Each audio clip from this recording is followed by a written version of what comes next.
So the first thing you'll notice with the replica is that the box art is all very Tamiya. Graphics are all very nice, all the gear ratios there. Lots of information on the side. Now I actually went for the kit version because I thought, well, I'm going to be ripping this thing apart anyway to see how good it is, so I might as well buy the kit. Nice artwork all the same. And this is what you find when you open the box. So we have a sealed manual with some Toyato stickers. Now everything else comes, I'd say, partially assembled.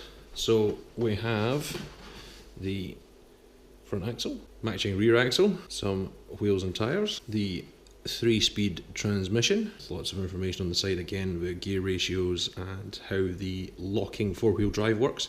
So just like the original, it is 2-wheel drive in normal and high gears, only 4-wheel drive in low. So that means that you get much better drivability generally, but you've got the traction of 4-wheel drive when you need it. So this is the only box I've actually opened so far because I wanted to see what was in it. And this appears to be all the hardware, which is all very nicely labelled. Body mounts. So from what I've seen of some of these bits, that's some of the leaf suspension, and there are the leaf springs there. It all seems pretty high quality so far. There's the shock absorbers, which if they're anything like the original will be absolutely useless. Now this is the interesting part, the body shell. So from what I've seen, it's missing the Toyota logo from the back of it. But apart from that, it doesn't seem to be any different to the Tamiya version, which is good because I paid roughly the same for this kit as Tamiya want for just the body. And the last part, chassis, powder coated in a very fetching black.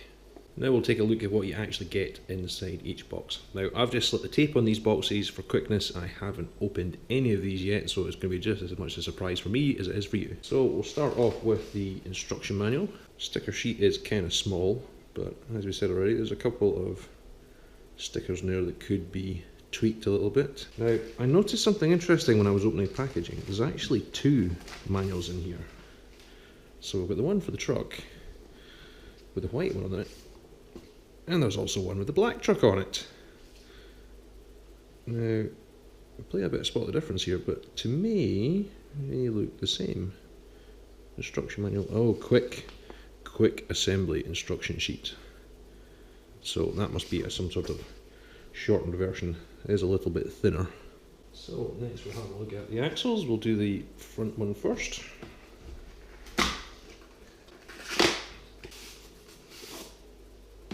Very nice.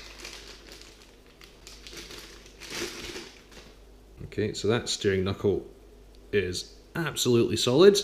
Seems to be turning okay. Kind of, sort of turning okay. I'll have a look into that, I think. That one seems to be okay. So it's got the same massive drive flanges as the original, so that means you will need to fit the RC 4-wheel drive conversion kit to normal hubs, or fit the original Hilux, Bruiser and Mountaineer wheels, which are getting quite rare and there's not that many options.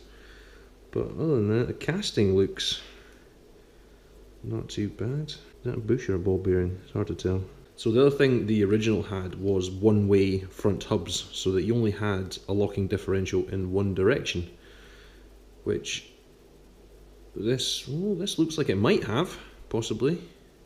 No, it's not. It's just differential. It's just very stiff. That is one thing that's been lost. I'm not sure if the re-release had that, but the original certainly did. Now what I have heard is that if you stick that little grub screw there in a bit further, it does lock the differential totally, which of course means that it won't corner particularly well. But that's the trade-off, I suppose, depending on what you're going to be doing with the kit. So same idea for the rear axle. Now something that just occurred to me while I was taking this out of the box is the original has a locked rear axle, and I'm not sure if that is factory. I'll need to look into it, but mine has always been locked the entire time I've had it. And this one has a differential. But again, the casting quality I wouldn't say is any worse than the original. We'll do the wheels and tyres next. just do the one because I'm guessing they'll all be the same. High quality chrome plated plastic. And these are pretty good. They're quite soft. It feels like it's got an insert in it. It does rebound, it's a bit slow, so possibly need to drill some holes in this. I can't see any vent holes in the wheel itself. But looking at the design, I'll do a proper comparison with mine upstairs later, but that is exactly the same wheel that I have on my 1993 Mountaineer.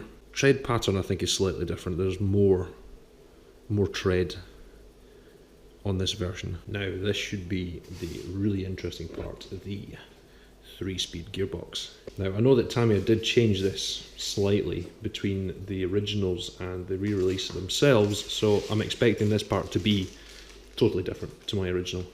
It is, in that this is a 2-piece case, whereas my original is a 3-piece. It's all metal though, even that little black ring there is also metal. There is your transfer box output on the bottom there, and that is your main drive to the rear wheels. That is your gear selector guide and gear selector. And I suppose more importantly now, from the originals, I'm guessing the Tamiya one, the re-release, is exactly the same. This is now running a 540 motor rather than the bigger 550. So 550 motors are quite tricky to get these days that will fit the Bruiser and the Mountaineer. 540 is pretty standard these days, so much nicer. Comes with a nice little black heatsink as well, which is quite cool.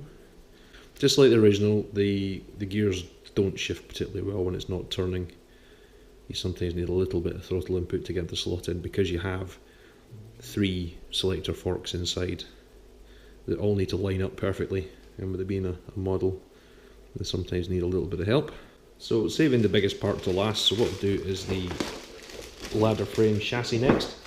So same as the Tamiya re-release, it is powder coated black, not the original silver. It has all the suspension hangers and shock absorber mounts all pre-hung, the gearbox casing cross members there, front cross members there.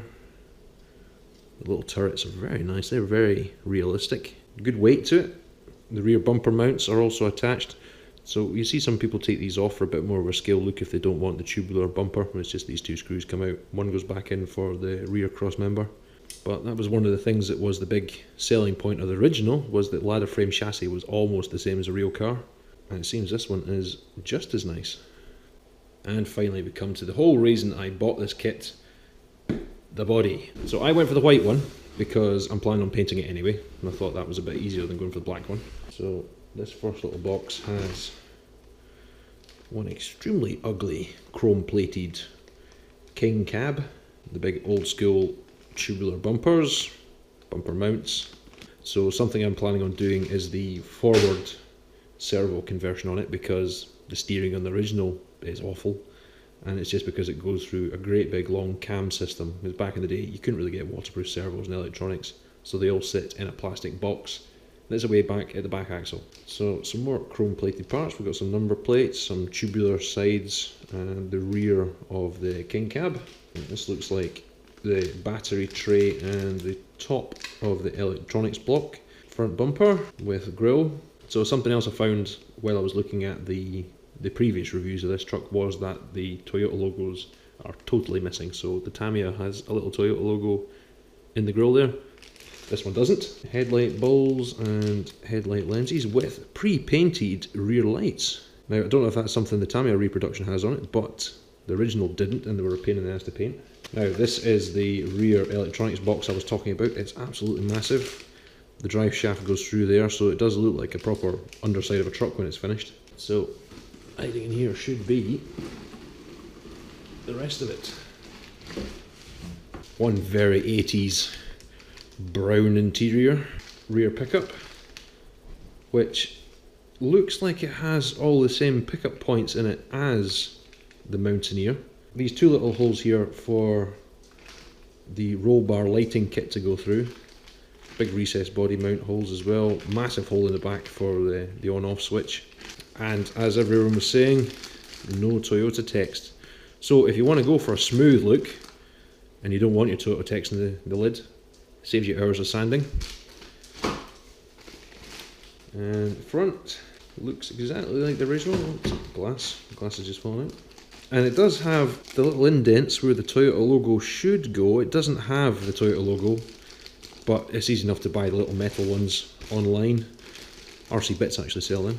Holes for the LEDs for your running lights as well, which the original doesn't have because LEDs weren't really a thing back then. Yeah, pleased with that. So next step I suppose is get it all assembled and see how it compares to the real one.